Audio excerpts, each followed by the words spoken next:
আবহাওয়া জগতে ঘটছে এক বিরল ঘটনা। এবারে এক মহাসাগর থেকেই একসঙ্গে ধেয়ে আসছে 4টি ঘূর্ণিঝড়। এই ঝড়গুলো আবার একই সময়ে শক্তিশালী হচ্ছে।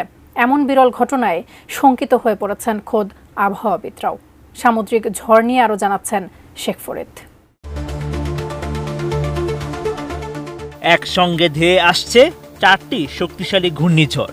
আবহাওয়াবিদরা বলছেন, দুর্যোগের ইতিহাসে এটি একটি বিরল ঘটনা।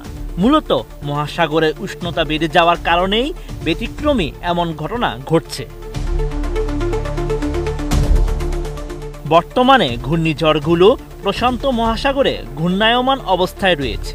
শঙ্কা প্রকাশ করে আবহাওয়াবিদরা জানান, ঝড় প্রবণ ফিলিপাইনের জন্য আরও দুর্ভোগ বয়ে আনতে পারে এসব ঘূর্ণিঝড়। জাপানের আবহাওয়া সংস্থা জানায়, ঝড় সংক্রান্ত রেকর্ড শুরু হয়েছিল 1951 সালে। এরপর থেকে গত 74 বছরের মধ্যে এবারই প্রথম নভেম্বর মাসে 4টি ভিন্ন ভিন্ন নামযুক্ত ঝড় কাছাকাছি সময়ে শক্তিশালী হয়েছে। কাঠ ও পিভিসি ম্যাটেরিয়ালের সংমিশ্রণে তৈরি আধুনিক আরএফএল উডিডো, কাঠের চেয়েও কঠোর।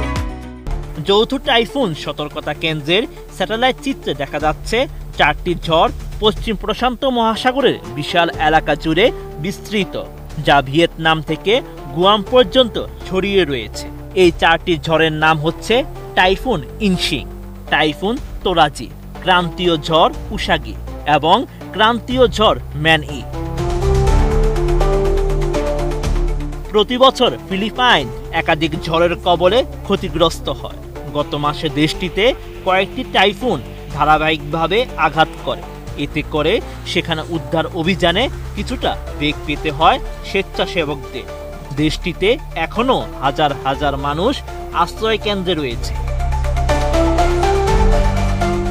টাইফুন ইনশিং গত 7 নভেম্বর উত্তর পূর্ব ফিলিপাইনে আঘাত আনে, যার বাতাসের গতিবেগ আটলান্টিকের ক্যাটাগরি 4 হারিকেনের সমান ছিল। ঝড়টি প্রবল বৃষ্টিপাত, উত্তাল ঢেউ এবং ভূমিধস ঘটিয়ে শেষ হয়। পরদিন লুজনের অরোরা প্রদেশের পূর্ব উপকূলে আঘাত আনে টাইফুন তোরাজি।